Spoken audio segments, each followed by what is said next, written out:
those who know me from way in the past, this is probably a strange thing because I seem to be at a loss for words. Which actually, one of the things I was thinking about is whenever Annette and I would attend any social function, you know, theater friends or whatever, I'd always have a good time. And then we'd come home, and almost like clockwork, the first thing that would happen is she would scold me. And she goes, you know, did you ever think about letting other people talk?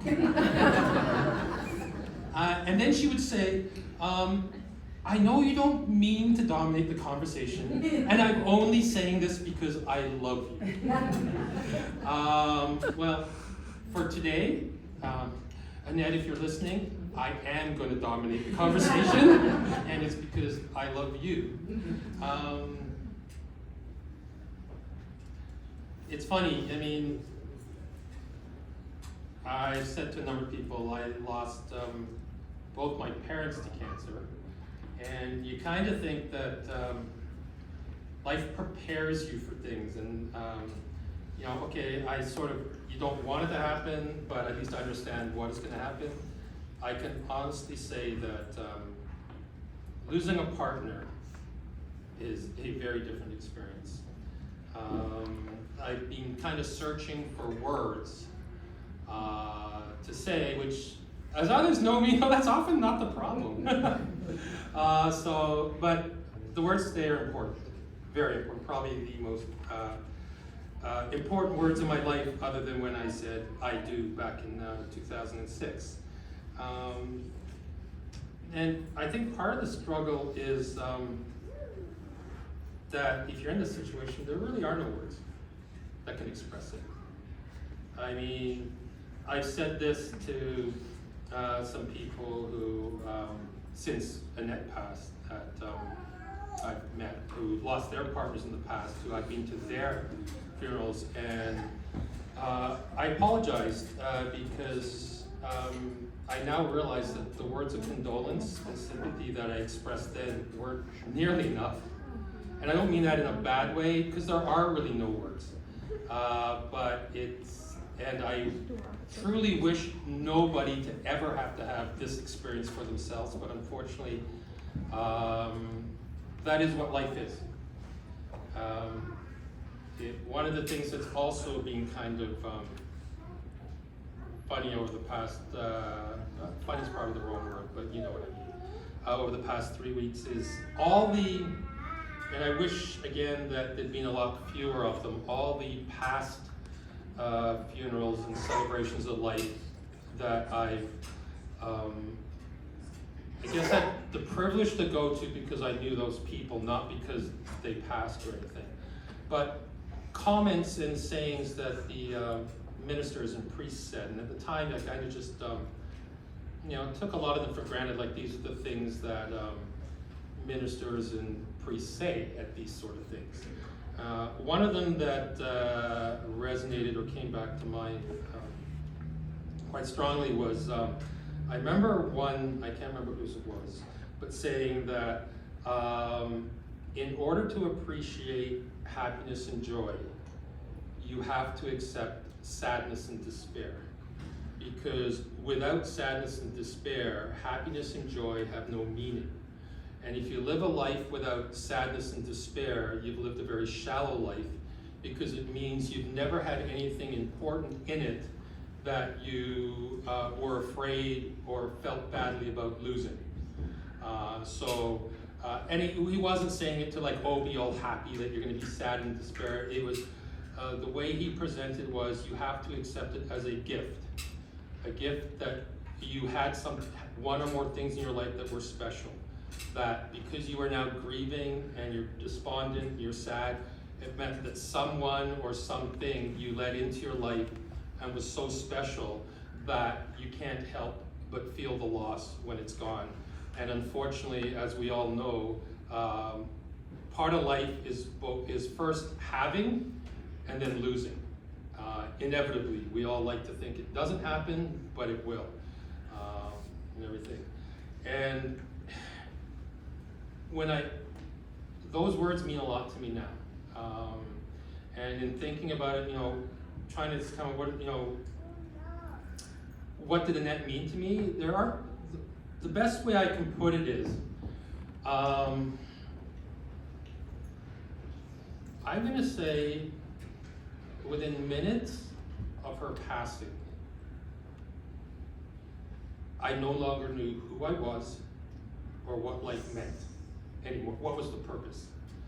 And that's a scary thing. I mean, it's scary when you're in your 20s trying to figure it out for the first time. To have to do it again in life, it's terrifying.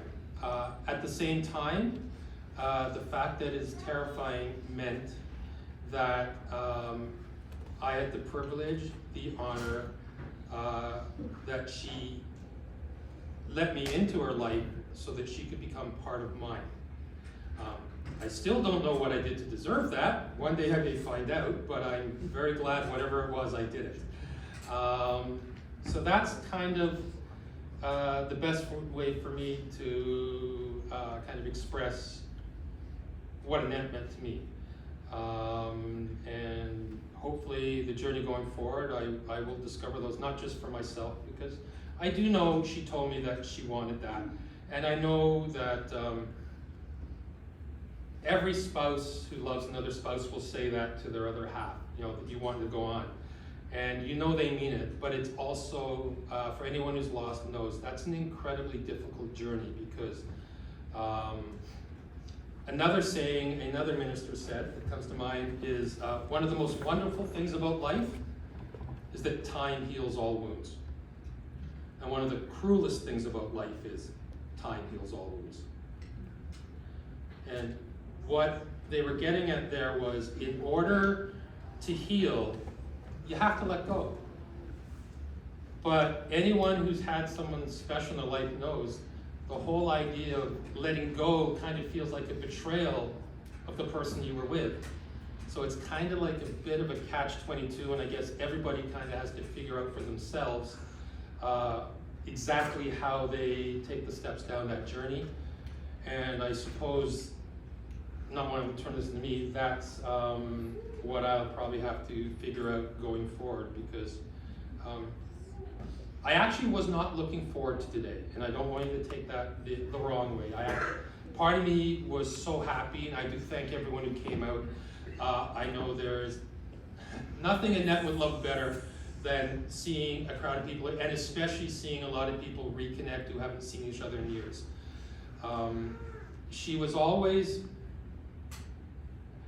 She never really cared about herself a lot. That was one of the things about her. The thing that brought her the most joy was seeing others smile and be happy. And if everyone else was having a good time and everything and enjoying it, she enjoyed it. So I know if there is a place where our lost ones look down from, and she's looking down, I know she'd be happy today.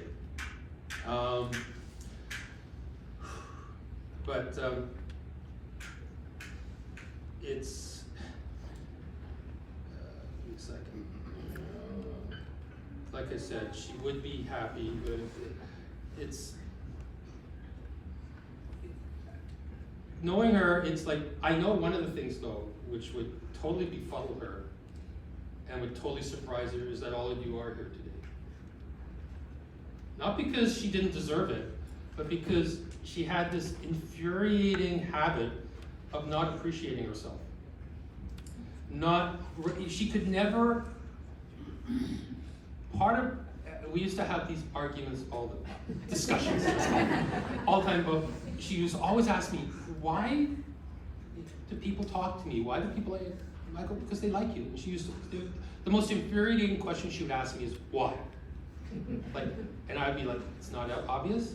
I mean, to her it wasn't, because it wasn't something she thought about. She just naturally, she was probably, I'm biased of course, I'm sure there's others out there, but to me she was like a pure spirit.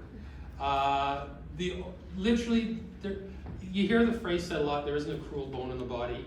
I can't speak for others, but that definitely was coined with Annette in mind. Her soul, her sole gears were like love, compassion, empathy, and caring. That was literally it. I don't think she had another gear. And if she cried and got upset, it wasn't because she was mad at people for any other reasons. It was probably because she was hurt. That in trying to give those first ones something, she would, just by naturally being that way, she made herself very vulnerable to other acts, intentional or not, and she'd get hurt by them and stuff. But I used to impress on it, people like you because I mean, you make just by being around people, you make people feel good. They see it in you, and they want to be near you, and they enjoy being near you because they know you're honest. They know you're the real deal. And she was, no, they don't. I go, are you kidding? I mean, to give you an example, there's cashiers at Metro and Loblaws who still ask me where she is. I've only gone a few times, and they go and they recognize me, and they go, where's your wife?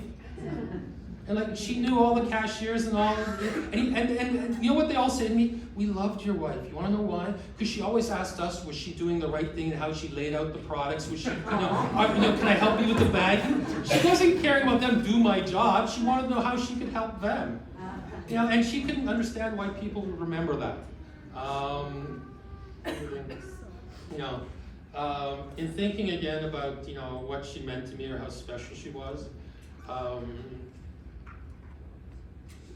I didn't realize how much she became part of me. I guess you take a lot of these things for granted when people are around until she's gone. Anyone who knew me, I know some of my university friends are here, so they'll know this. If you ever came over to where I lived at university, if there wasn't an inch of crumbs and stuff on the kitchen counter and things like that, then it wasn't my place. Now I go home, and if there's 3 or 4 crumbs on the kitchen counter, family and stuff will get this one. I feel guilty, and I gotta clean right away. Because that's her. That's just that's me absorbing part of her. I get frustrated at myself now trying to put towels in the linen closet. Not because I don't know how to put towels in the linen closet, but because I can't for the life of figure out how she got so many enfolded so neatly and organized. Because for me, we have too many towels, and they don't fit. But when she was there, everything fit perfectly. Those little things. Some of them are frustrating. Some of them, quite frankly, I hope never go away, because they'll be part of her that hopefully stays with me. And I thought about it, one of the things I appreciate most, and I count myself incredibly lucky that she chose me. I mean, there's a whole world out there and she picked me. Is like, one of the things is because she made me a better person. And she didn't make me a better person by telling me what she wanted me to do. She just made me a better person by, when you're around her, you just wanted to be a better person because of her. So it wasn't like I set out and said, okay, you told me to do this, I'm gonna do it. It's just, that was her, and I wanted to do that just because it felt right, and it felt right because of her. She also helped me learn a lot about myself. Again, not by demanding I change or anything like that, but simply by osmosis, like seeing how she lived her life. Then I kind of look in the mirror and I go, hey, you don't look so good. There's a little more of you after all these years, but you don't look nearly as good in comparison. And so in that way I thank her for, in a number of ways, forcing me to, shape up or ship out, for those who have a military background. She also made the world, again, by a brighter, happier place. They often, they say how, your house is your home, but I never really realized what, makes a home. A home isn't the walls, it isn't the stuff in it, it's the people in it. And what made our home was her. And it wasn't that she had to be there, it's just her presence. Because right now, with her presence gone, it's not so much a home as back to being 4 walls and a bunch of furniture and stuff like that. I'm sure with memory and stuff, the home side will return, but it kind of brings into perspective a lot of other things that I find that, you know, unfortunately with life the way it is, we can all kind of take for granted. The other thing, which, a couple other things about her that, I guess we were soulmates in some things, but I can really appreciate is, and I always loved in her, was the way she valued things. I've never met someone who had the ability to take care of things with not just respect, but with love the way she did. Things that she acquired last forever. We have items in our house that I would tell you right now would be considered antiques. But the way she looked after them, kept them, you'd think she bought them yesterday. I'll give you an example. The car I drove today, because I'm very symbolic and sentimental, I drove her car, her Jetta. That car was actually owned by my mother. Back in, my mother bought it in 2004 before she passed with cancer 2 years later. My mother only unfortunately got to drive it for about 6 months. When my mother passed, the only thing Annette wanted from, you know, because my mother said divide up, you know, the estate amongst, you know, everyone. The only thing Annette wanted was that car. And the reason she wanted the car is not because she wanted the car, she had a car. She wanted the car because my mom, when my mom bought it, my mom loved that car and only had 6 months to drive it before the cancer. And that's the one thing she wanted. And she treated that car like it was the most precious thing in the world. It still drives today. It's still in immaculate condition. There's a bit of rust on the outside, but that car is 2004 Jetta, and even our mechanic says it runs as if it were driven off the lot like, you know, a week ago. Stuff.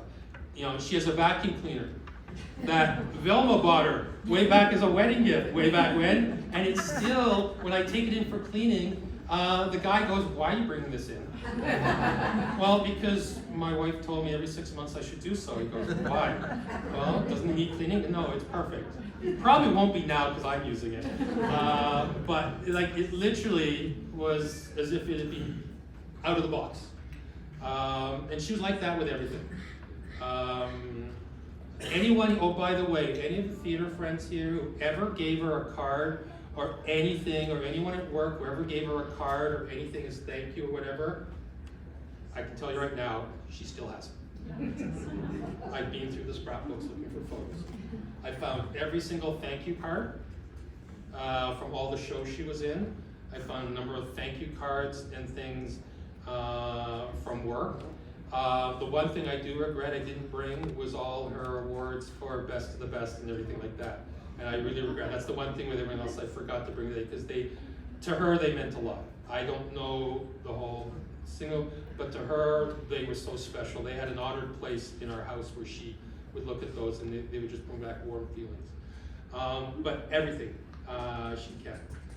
I'm kind of like that. I have scrapbooks and things like that, but I don't know if I was quite as meticulous as her in those things. But it's just who she was. It wasn't the piece of paper. It was the feeling, the thought behind it. That's what resonated with her. We were similar in that way. We both found like happiness and joy in the smallest and simplest of things. You know, it kind of seems funny in this world where everything seems to have to be big. But, you know, for her, you know, a neighbor walking across the street to say hi, or just going for a walk and hear the birds chirp, that would make her day. You know, it's like, okay, those are simple things most of us take for granted. And yet that's, you know, that would matter, that's what mattered to her. You know, it wasn't like, oh, look, someone bought me a big shiny gift. No, it was nice, but I mean, again, it didn't matter, the size and the amount of the gift didn't matter if it didn't come with the thought behind it. And, you know, one of the things she was very good at was sussing out the meaning behind things, which isn't always a good trait to have, because you can get hurt a lot by doing it, but I guess it just comes with the territory.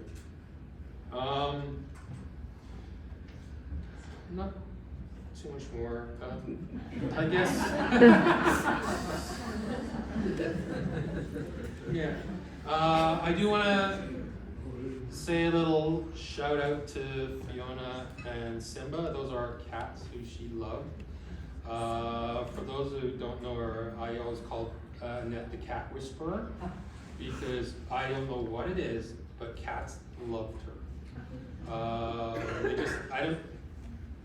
I've never seen someone attract cats the way, and just not that by attract like they come around and swarm the feet, but literally wants to sit on her lap, want to cuddle with her, get totally distressed when she's not around. Even Marty, that's Andrew and Vita's cat, who I'm kind of looking after a while until they move into their own place. He's not the most affectionate. He needs people. He wants to be around people. But he's very infuriating. He's like one of those cats who won't sit on your lap. Needs you to fuss him, but he doesn't reciprocate by being all cute and cuddly. So it's kind of all work and no pleasure sort of thing. But even he, not in a bad way. He's a great cat. But one of the things that I know really tore me up the next night after Annette passed. This would be she passed on Friday night, Saturday morning, but it was Saturday night when I was at home. That was not a good time, but I woke up in the middle of the night and I heard a little meow, and I was kind of worried where he was, and I went to look, and he was curled up asleep outside of our bedroom door. And I put that in context because I hope you can understand I couldn't sleep in our bedroom because not that it wasn't a special place or anything like that, but we were fortunate enough in that throughout her whole fight, Annette only had to go into the hospital once, and that was when she first had to have one of her kidneys removed, right at the beginning when they were trying to head the cancer off before it started. After that, through family, Andrew, Brandon, Kristen, and various friends and various medical assistants, we were able to keep her home the entire time. I'm very grateful for that. She never once had to spend another night overnight in the hospital, and she passed. And I remember one of the things that Marty used to get so perturbed about was whenever I'd go in to sort of help Annette, either help with the bed or whatever like that, and I'd shut the door because one of the Marty invariably would go in and rustle around stuff, so we'd always leave him out of the room, and he'd be so upset knowing that we were in there and he had to stand the outside. He'd just sit there meowing the whole time. And then, like I say, that first night after she was gone, I came there and he was curled up asleep right outside the door. I think that in part is, just, I don't know why she had that effect on cats. And so as part of that tribute, then please do not tell this to the funeral home. When we buried Annette, we had Fiona and Simba cremated, and we buried we put her ashes in the casket with her so that they could be with her wherever she is going forward. That's pretty much all I'm going to say. I could probably go on forever and never and ever, but hopefully I've done it justice. That was my biggest fear today. English is a really big language. Tons of words until you really need them to mean something. Then you realize just how limited the language is when you're trying to find the special ones. I'm hoping if she's up there, she likes what I said. I know she's going to scold me for being too long. But I really do want to thank you all for coming out today. It means a lot to me. I know what it meant a lot to her. I'm going to turn it over now to Andrew to say a few words, and I think he's going to say goodbye to his mom in his own way. Okay, thank you.